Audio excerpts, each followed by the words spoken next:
Hey guys, this is Mr. Rivas. Hope y'all are doing okay today. Today we're going to be going over the virus infection cycle. All right, so we're going to first go over some differences between virus and bacteria. We talked about those last class a little bit, and then I'm going to go over what the virus does inside of your cells. Okay, so you saw a little video about this for the coronavirus infection process YouTube video I signed on Schoology, but today we're going to be going over it a little bit more slowly than the video. All right, the video had a lot of information in it about your immune system and stuff, and slowing the pandemic, but today we're just going over the 5 steps of the virus infection cycle with your cells. Okay, all right, so let me go ahead and open this up.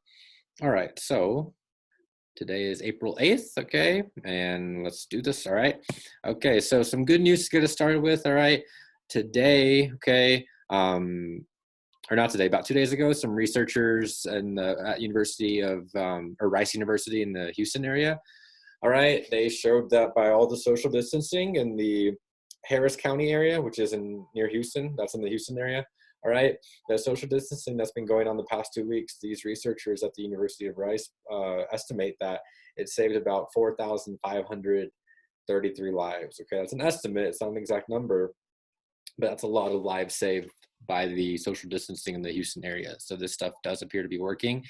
And they also predict that this has prevented about 48,000 people from being infected. Ooh, let's see here. This has prevented about 48,812 people from being brought to the hospital. Okay, so there's a lot of resources being saved, a lot of lives being saved, a lot of stress, okay, avoided. All right, a lot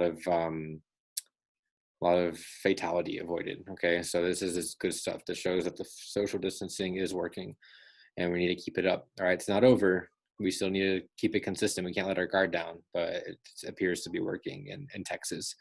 So also good news that the current model, the most recent graph that came out for the United States, shows that we're expecting about 60,000 deaths in August, all right, from this. That is a lot, all right, but on Tuesday, it was predicted that there was going to be about 80,000 deaths, okay, in the US by August 4th, all right, so that's about a 20,000 person difference, okay, just in 2 days, all right, so that's very good news that we've dropped that number down to 60,000, and there were some predictions, some models that showed that the death rate or the number of deaths could be anywhere between 100,000 and 240,000.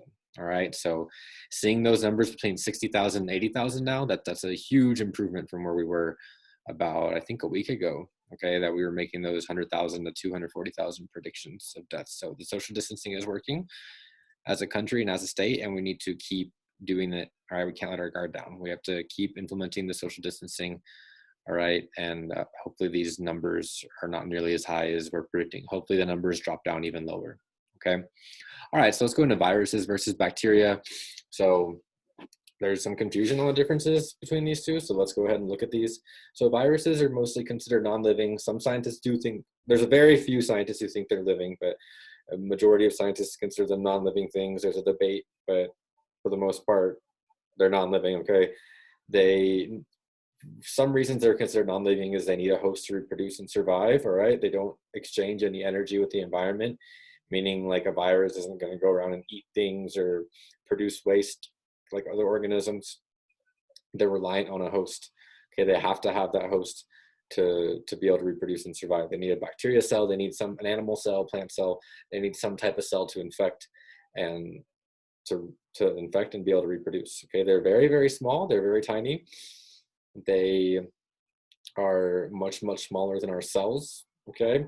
They're very simple, so we're going to look at the structure of a virus here in a minute, but pretty much the only important thing they have in them is really their DNA or RNA, okay? They have instructions inside of them to make more of themselves, and that's about it, okay? And then they have some outside structures to protect that DNA or RNA, and that's it.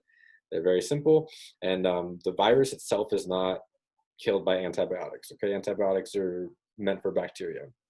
So for viruses, we have some vaccines that help you prevent from getting it, all right? Those vaccines train your body to fight the virus, so when it sees the real thing, it knows what to do. There's some antiviral medications that can help slow down the viral reproduction process, and you have your own immune system with your white blood cells, but antibiotics will not really kill the virus itself, okay? You might get an infection, all right, as a kind of secondary effect from the viral infection, but the antibiotics don't target the viruses themselves, all right? So let's look at bacteria.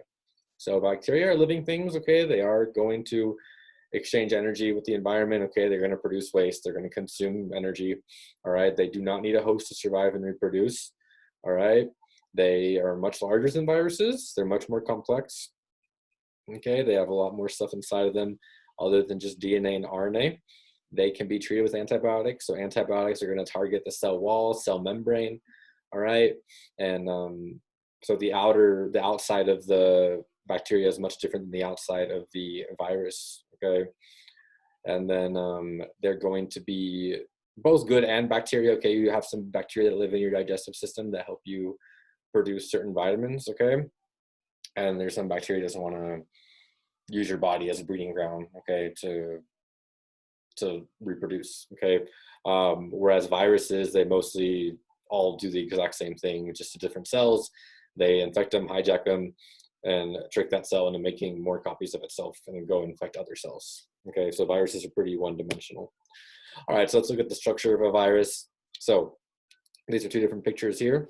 All right, so the material inside, okay, this stuff that you see here in the middle, this stuff over here, these are two different pictures of viruses, two different models that we have, all right, of the influenza virus, which causes the flu that we see every year. So this genetic material inside is RNA, okay, we have RNA and DNA. Influenza has the coronavirus that causes influenza is has RNA in it, okay? Some of them have DNA, some of them have RNA. This one happens to have RNA. That's the genetic material, the instructions to make more viruses inside of it. Just like your DNA has instructions to make your traits, okay? This genetic material has the instructions to make this shape, okay? This structure that you see here for the virus, all right? So that DNA or RNA, okay, is going to be enclosed inside of a protein capsule or capsid.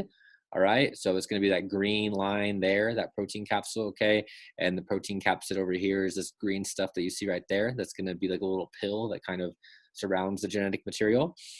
And then we have a lipid envelope, okay, which is going to be this blue thing around the virus that you see right here. So this lipid envelope is made of fats, and it's actually made of the, it takes away from the membrane, from the lipids, okay, in the cell that it infects. So it uses the fats, okay, and the lipids of the cell that it infects to make its own envelope, all right, kind of steals from the cell. And then as you can see, the lipid envelope over here is this plasma membrane-like structure that you see around the virus that I'm making a circle with over here, all right, that's made of fats also. And so they steal the fats from the animal cell and make it into their own envelope. Okay, and then these little spikes coming out of here, these are going to be the attachment proteins. Okay, so these little spikes out here, these N spikes, H spikes, these are the attachment proteins that the virus is going to use to attach itself to cells. So think of this as a key, all right, and think of your cells having locks on the outside. The key has to fit the lock for the virus to be able to inject its DNA or go inside and hijack the cell. All right, so these little proteins on the outside, okay, these are what the virus uses to attach to your cells. Okay, it's like a car key to get in the car. If the car key doesn't fit, all right, the lock, then you can't get into the car. Okay, so this is why there's some viruses that can infect animals but not infect us, because those keys don't fit the locks on our cells. All right, but if you move, like we talked about last time in class, if a mutation happens to this RNA, then these little spikes out here change. Okay, and if these spikes out here change, then they might be able to fit inside of the receptor proteins on your cells and go inside. So that's how scientists think that this new coronavirus, okay, was able to jump from animals to our cells, was because there was a mutation and it changed these proteins on the outside. All right, and then a human ate it, the pangolin. That's what the scientists think happened right now. The human came in contact or ate the pangolin, and this virus had a mutation, okay, and then the human got sick with the coronavirus. Okay, all right, so the first step of the virus infection process, this is step one. The first step is that this virus, okay, is going to come in contact with the receptor proteins on the outside of the cell. all right? And it had these keys, all right, have to fit with the lock. So the first step of the process, okay, is the keys have to fit the lock.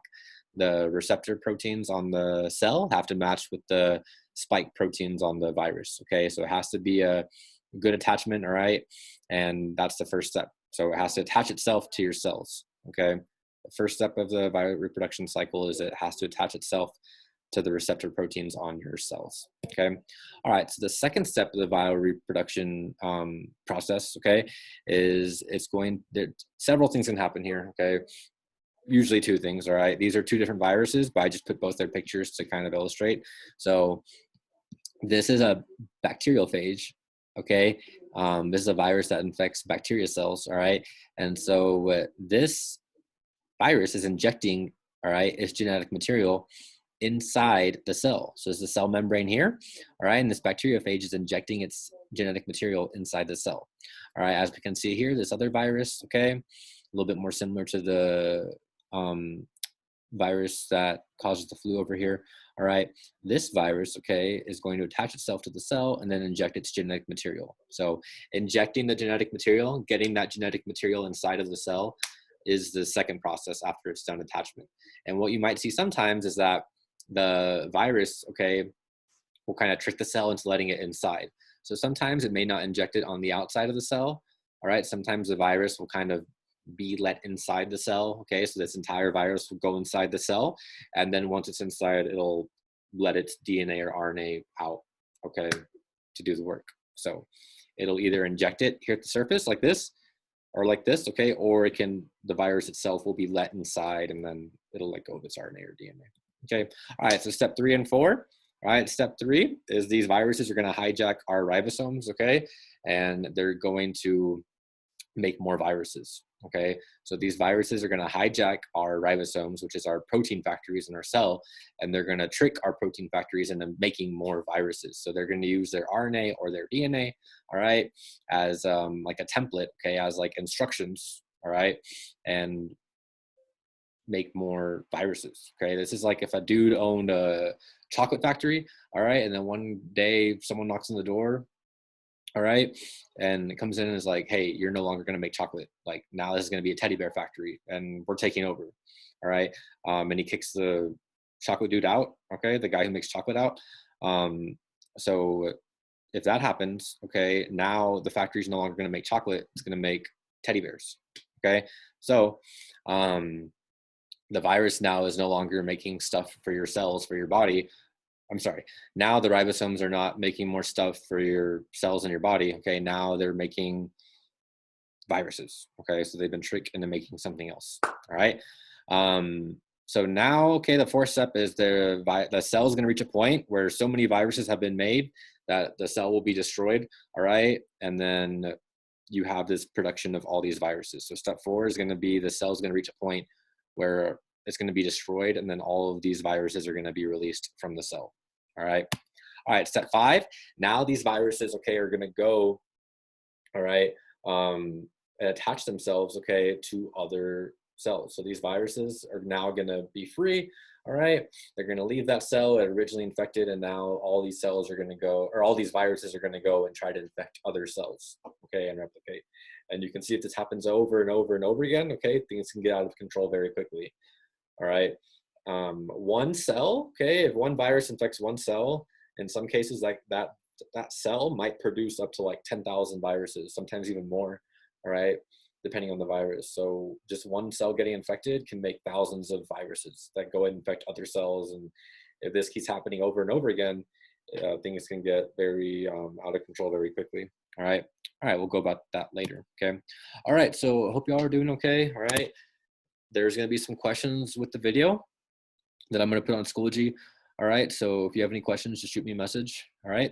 And I hope y'all have a good day. All right. Hope y'all have, or it's already, what time is it? It's already 7 o'clock. Okay. So have a good night. All right. And if you need help, message me on Schoology. All right. Okay. Let me stop this recording.